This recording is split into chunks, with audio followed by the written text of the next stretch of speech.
सभी को जय मसीह की, प्रेज़ द लॉर्ड। एक बार फिर से परमेश्वर के महान सामर्थी वचन को लेकर आपके समक्ष हैं। आज एक नया बात हम सीखेंगे सभी मसीह भाई बहनों। मैं आपको बताना चाहता हूं, मत्ती अध्याय 26 के 40 को जब हम पढ़ते हैं तो एक सवाल हमारे दिमागों में हमेशा गूंजता है कि यीशु मसीह ने अपने चेलों से ये क्यों कहा कि तुम एक घड़ी भी मेरे संग जाग ना सके। जी हाँ, आपने सही सुना, क्योंकि मत्ती अध्याय 26 के 40 में प्रभु यीशु मसीह ने पतरस, यूहन्ना और याकूब को लिया और वो गethsemane के बाग में गया, क्योंकि उसकी मौत से पहले प्रभु यीशु चाहता था कि वो अपना जो संकट का समय है, जो तकलीफ का समय है, जो यातना का समय है, वो प्रार्थना में बिताए, क्योंकि उसे पता था कि वो पकड़वाया जाने वाला है। कुछ ही क्षण में उसका पकड़ाने वाला आ रहा है। ये सब बातें प्रभु यीशु को पहले ही पता थी, क्योंकि वो अंतर्यामी परमेश्वर है मेरे प्रियो। और इन सब बातों को जानते हुए यीशु मसीह ने अपने तीन फेवरेट चेलों को लिया, पतरस, यूहन्ना, याकूब, पीटर, जॉन एंड जेम्स, और यीशु ने इन तीनों को लेकर के गethsemane में चल दिया। और गethsemane में जाने का उद्देश्य यह था कि प्रभु यीशु अपनी टीम के साथ पूरी रात प्रार्थना करे, लेकिन ऐसा नहीं हुआ, क्योंकि चेलों को नींद सताने लगी। और जब प्रभु ने कहा कि आओ हम प्रार्थना करें, और प्रभु ने उन्हें प्रार्थना करने के लिए एक जगह छोड़ दी और खुद दूसरी जगह जाकर प्रार्थना पर्सनल पिता से करने लगा। जब वो प्रार्थना करके लौटा तो उन्हें सोते हुए पाया। मत्ती 26 के 40 में वो सो रहे थे। तभी प्रभु यीशु ने उन्हें डांटा और कहा, क्या तुम एक घड़ी भी मेरे संग जाग ना सके। मेरे बाइबल के अंदर एक घड़ी का मतलब होता है, इंग्लिश बाइबल में पढ़ते हैं, you are not wake up an hour, means एक घंटा भी नहीं जाग सके तुम मेरे साथ। एन हावर, एक घड़ी हिंदी बाइबल में हम पढ़ते हैं, लेकिन इंग्लिश में हम उसका सही ट्रांसलेशन किंग जेम्स वर्जन में पाते हैं कि प्रभु यीशु कह रहा है कि तुम एक घंटा भी नहीं जाग सके। आज बहुत सारे विश्वासियों का भी हाल यही हो गया है कि वो एक घंटा भी अपने जीवन में, दुखों में भी और परेशानियों में भी कंटिन्यू एक घंटा घुटनों के बल नहीं बैठ सकते, एक घंटा नहीं प्रेयर कर सकते, क्योंकि उनको एक घंटे प्रार्थना करना भी भारी लगता है। मैं अपने परमेश्वर अगर हमें एक घंटे के लिए बोलता है तो हम अपनी ओर से कोशिश करें कि हम 2 घंटे प्रार्थना करें मिनिमम। दिन भर में दिन के 2 घंटे हम परमेश्वर को दें, उसके बाद हम अपने जीवन के सारे कामों को करें।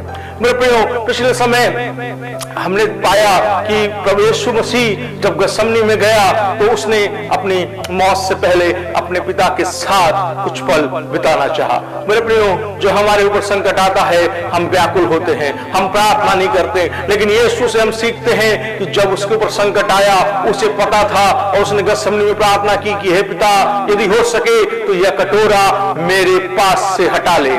जी हाँ, और उसने प्रार्थना करके 3 बार इसी तरह प्रार्थना की और मुंह के बल गिरा, ऐसा लिखा है वचन में। मत्ती अध्याय 26 को 40 में दोहरा रहा हूं बार बार। यदि आप बाइबल खोले हैं बहुत सही समय तो आप बाइबल में लिख लीजिए, एक घंटा हिंदी में उसको बोलते हैं कि तू एक घड़ी नहीं जाग सका। जब मैंने इसे पढ़ा तो एक घड़ी क्या थी, मैं उसको खोजने में लग गया, लेकिन जब मैंने बहुत खोजबीन करी तब मैंने पाया कि एक घड़ी का मतलब हिंदी बाइबल BSI में एक घंटा होता है। एक घंटा भी चेले प्रभु यीशु मसीह के साथ जाग ना सके, उन्हें नींद सता रही थी। आज बहुत सारे लोग हैं जो प्रभु के साथ आराधना तो करते हैं, प्रभु के साथ वचन तो पढ़ते हैं, प्रभु के साथ उपवास तो करते हैं, लेकिन वो एक घंटा भी अपनी परेशानियों में प्रार्थना नहीं कर पाते हैं।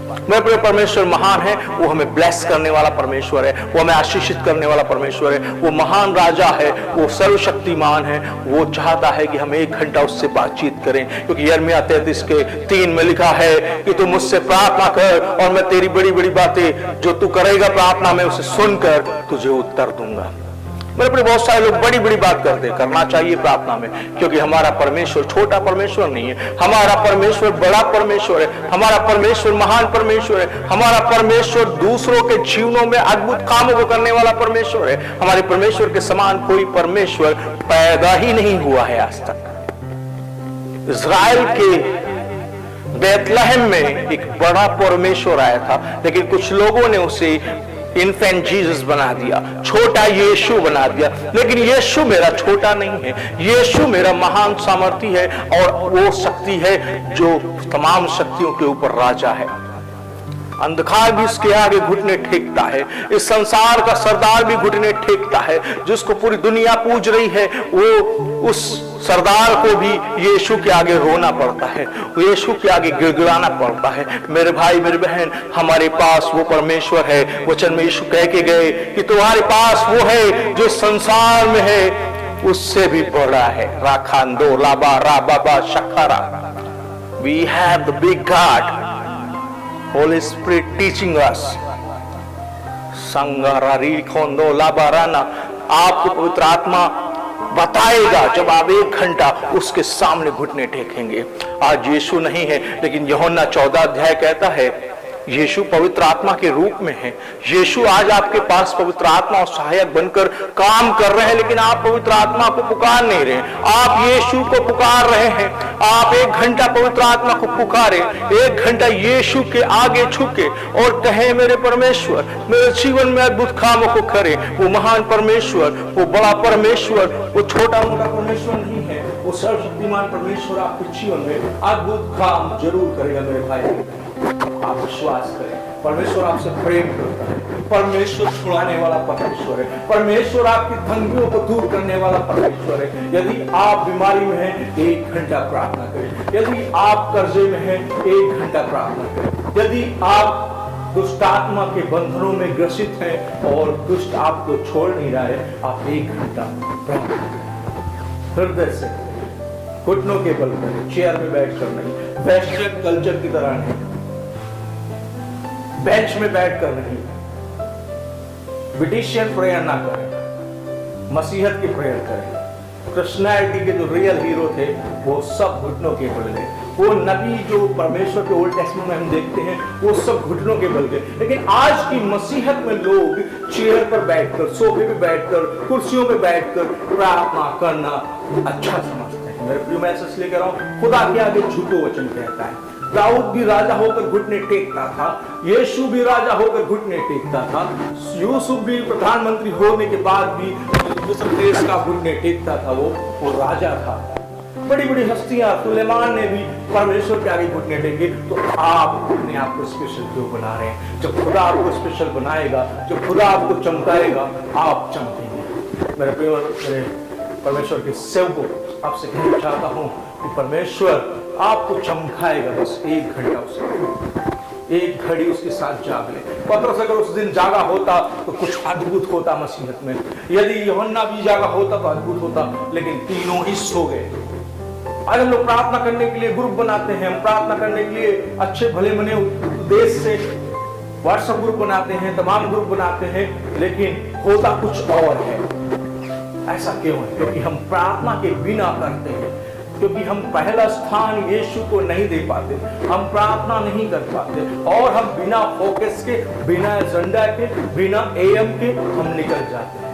मेरे प्रिय, यदि आप बाइबल पढ़ेंगे, यीशु ने हमें पैटर्न सिखाया है, यीशु ने हमें सब कुछ दिया है। हम पुराने नियम की कलीसिया नहीं है, हम उद्धार पाए हुए यीशु के लहू के द्वारा धुले हुए और सफेद वस्त्र धारण किए हुए लोग हैं। हमें यीशु के साथ वैसे ही चलने की जरूरत है। परमेश्वर आपको इस संदेश के द्वारा आशीषित करे। यदि आपको वचन अच्छा लगा हो तो प्लीज कमेंट बॉक्स में अपनी राय जरूर रखें, अपने रिश्तेदारों, भाइयों सभी को शेयर करें और यदि चैनल पहली बार है सब्सक्राइब कर लें, ताकि इसी तरह के संदेश मैं आपके सामने लेकर आता रहूं। यदि कोई टॉपिक पर आप चाहते हैं कि मैं आज वचन से आपको बताऊं या आने वाले समय में वचन पर वीडियोस बनाऊं या किसी कल्ट पर बात करूं, तो आप कमेंट बॉक्स में उस कल्ट के बारे में, चाहे 7 डे एडवांटेज हो, चाहे जेहोवा विटनेस हो, चाहे ओनली हो, चाहे एंड टाइम मैसेज हो, जो पेंटिकॉस्टल से हटकर है, मैं उस पर वीडियो बनाने के लिए तैयार हूँ। चाहे ब्रदरन हो, चाहे बैप्टिस्ट हो, I am ready to make a video with proof, references, Bible references. So don't worry. May God bless you, all my dear friends, all my Facebook, WhatsApp, Twitter members, and my viewers. I'm so happy that कि आप परमेश्वर के वचन को गहराई से सुनो। जय